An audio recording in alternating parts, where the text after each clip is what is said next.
کسی بھی شخص نے کتا پالا ہوا ہے اپنے شوق کی وجہ سے، فیشن کی وجہ سے، اسٹینڈرڈ کی وجہ سے، یہ نبی صلی اللہ علیہ وسلم کے احکامات کی کھلی مخالفت ہے۔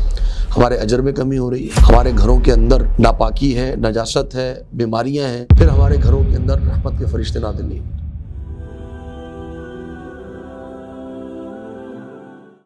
السلام علیکم ورحمۃ اللہ وبرکاتہ۔ درس حدیث کے ایک اور سلسلے کے ساتھ آپ کی خدمت میں حاضر ہیں۔ ہمارا چیپٹر چل رہا ہے پیوریفیکیشن کا، کتاب الطہارہ،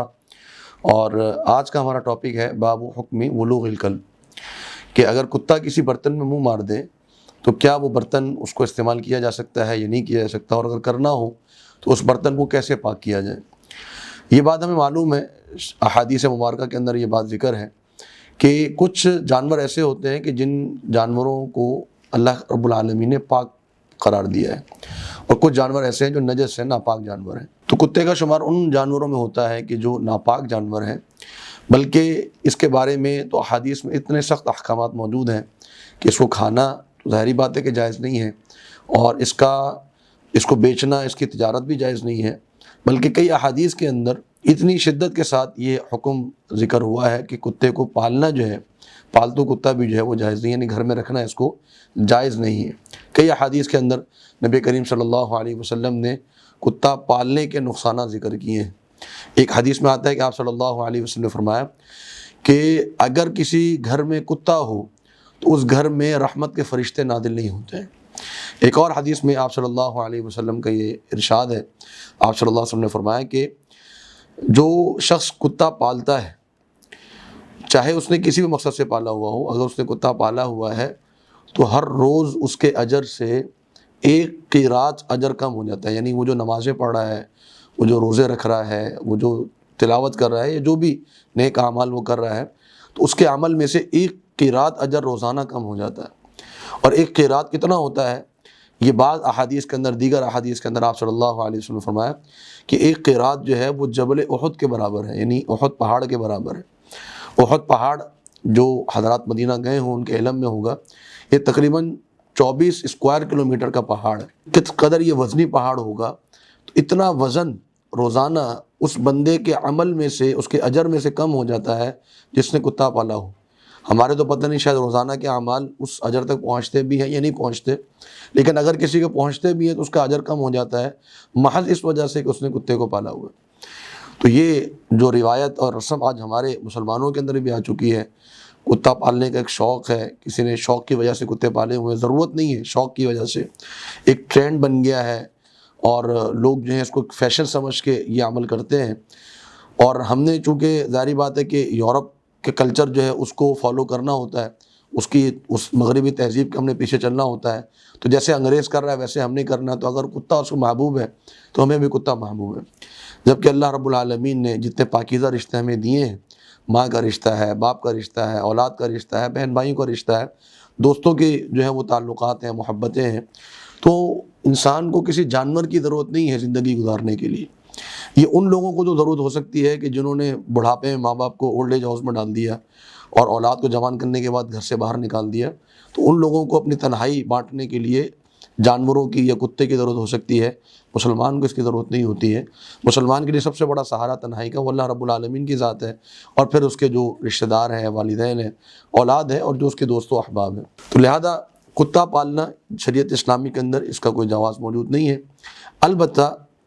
کچھ ضروریات ایسی ہیں جس کے بارے میں نبی صلی اللہ علیہ وسلم نے اجازت دی ہے کہ اگر مثال کے طور پہ چوکی داری کے لیے رکھا ہوا ہے، یا مثال کے طور پہ مویشیوں کی حفاظت کے لیے رکھا ہوا ہے،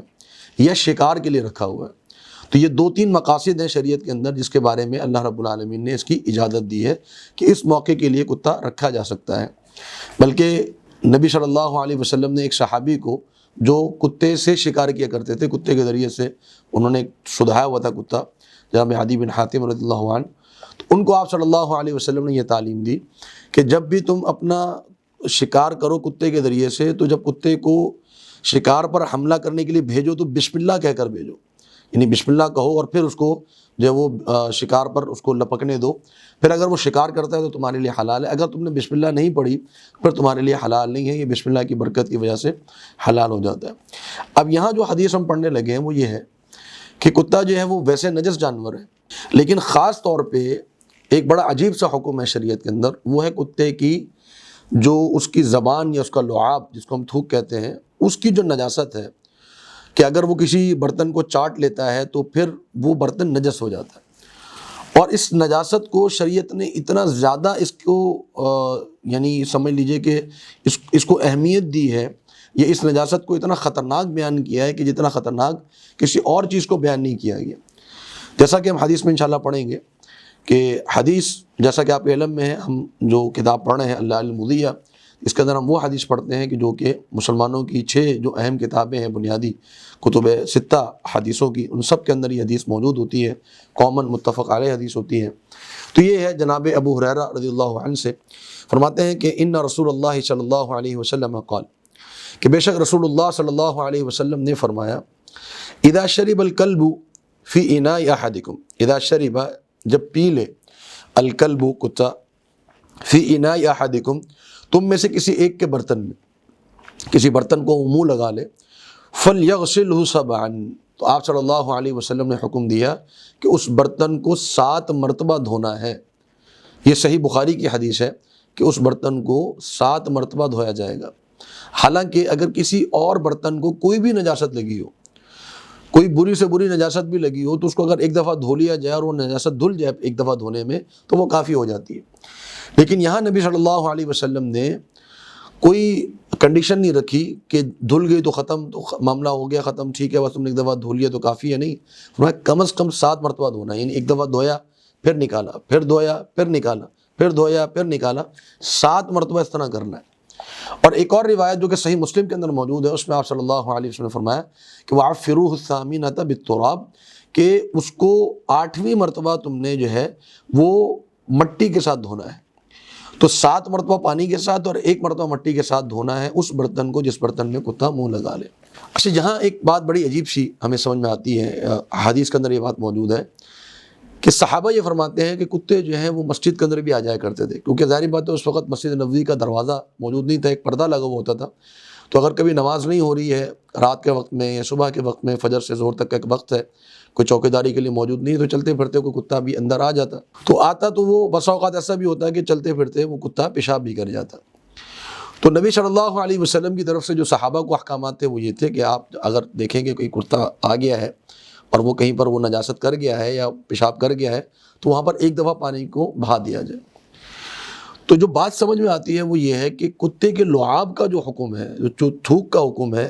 وہ زیادہ اس کو بیان کیا گیا شدت کے ساتھ، جتنا کہ کتے کی دیگر نجاستوں کو بیان نہیں کیا گیا۔ یہ ایک بڑا عجیب سا معاملہ ہے، اور صحابہ نے اس دور میں اس کو قبول کیا، ایمان لے کہ ہاں ٹھیک ہے نبی صلی اللہ علیہ وسلم نے فرمایا تو یقیناً اس میں کوئی حکمت ہوگی، اور وہ حکمت آج ثابت ہو چکی ہے کہ جو کتے کا سلیوا ہے، جو کتے کا جو تھوک ہے، اس کے اندر ایک ایسا بیکٹیریا ہے، وہ بیکٹیریا جو ہے وہ ایگز دیتا ہے، انڈے دیتا ہے، اور یہ بات بھی ثابت ہو چکی ہے آج کی سائنٹیفک ریسرچ کے ذریعے سے کہ یہ سلیوا کے اندر ہی یہ جراثیم ہوتا ہے، یہ جو یورین ہے کتے کا اس کے اندر یہ جراثیم موجود نہیں ہوتا، یعنی یہ جراثیم جو ہے وہ کتے سے منتقل ہوتا ہے دیگر اشیاء کے اندر، یہ اپنے ایگز چھوڑتا ہے، اپنے انڈے چھوڑتا ہے جب کتا کسی چیز کو چاٹتا ہے۔ تو آپ دیکھیے کہ یہ آج کی سائنٹیفک ریسرچ سے یہ بات ثابت ہو چکی ہے کہ جو سلیوا ہے کتے کا، جو تھوک ہے، وہ زیادہ خطرناک ہے بنسبت اس کے یورین کے، اور نبی صلی اللہ علیہ وسلم کی حدیث موجود ہے، اور یہ بھی آج کے سائنٹیفک ریسرچ سے ثابت ہو چکا ہے کہ سلیوا کے اندر جو یہ جراثیم ہے، اس کی موت اس صورت میں ہوتی ہے، یہ وہ ایگز اس صورت میں مرتے ہیں کہ جب اس پر مٹی ڈال دی جائے۔ تو نبی صلی اللہ علیہ وسلم کے جو فرامین ہیں وہ اگر آج ہمیں سمجھ میں نہیں آتی، یقیناً آج کے بعد کے دور والوں کو سمجھ میں آ چکے ہوں گے۔ جیسا کہ نبی صلی اللہ علیہ وسلم کے دور میں صحابہ نے جب یہ بات سنی تو کوئی سوال نہیں کیا کہ اللہ کے رسول صلی اللہ علیہ وسلم پیشاب کر رہا ہے تو ایک دفعہ پانی ڈال رہے ہیں، اور اگر چاٹ رہا ہے تو 7 دفعہ اس کو دھونا پڑ رہا ہے، بلکہ مٹی بھی ڈالنی پڑ رہی ہے۔ تو انہوں نے کہا آمنا وصدقنا، ہم ایمان لے ہیں، آپ نے جیسے فرمایا ہم ایسے کریں گے۔ تو یہ حکم ہے نبی صلی اللہ علیہ وسلم کا کہ جب کتا کسی چیز کو چاٹ لیتا ہے تو اس کو پھر اس طریقے سے دھونا ہے 7 مرتبہ، اور 1 مرتبہ مٹی سے دھونا ہے۔ اور یہ ایک اور معاملہ جو اس میں تھوڑا سا کانٹرڈکشن جس کو آپ کہہ لیجئے کہ بظاہر نظر آتی ہے، وہ یہ ہے کہ کتے کا جو شکار ہے وہ حلال ہے، لیکن نبی صلی اللہ علیہ وسلم نے وہاں ایک بات یہ ارشاد فرمائی فرمایا کہ اگر کتا شکار کر لے، جو شکاری کتا ہے اس نے شکار کر لیا، کسی جانور پر چھوڑا گیا بسم اللہ پڑھ کے، اس نے شکار کر لیا ہرن کو، جیسے آج کل بھی شکار ہوتے ہیں اس کے ذریعے سے، بسم اللہ پڑھ کے چھوڑ دیا اس نے، ہرن کو شکار کر لیا۔ اب اگر ہرن جو ہے اس میں سے، یا اس جانور کو جس کو اس نے شکار کیا ہے کتے نے، اگر اس جانور میں سے کتے نے کچھ کھایا نہیں ہے تو تم کھاؤ، اگر اس جانور سے اس کتے نے کچھ بھی کھا لیا ہے تو اس جانور کو چھوڑ دو۔ تو یہ بھی نبی صلی اللہ علیہ وسلم کا ایک حکم ہے، اور یقیناً اس میں کوئی حکمت ہے، اگر آج ہمارے علم میں نہیں ہے تو کل کو یہ حکمت بھی ہمارے علم میں آ جائے گی۔ تو آپ صلی اللہ علیہ وسلم کا یہ فرمان ہے۔ اور آخر میں پھر اس بات کی نصیحت کروں گا کہ اگر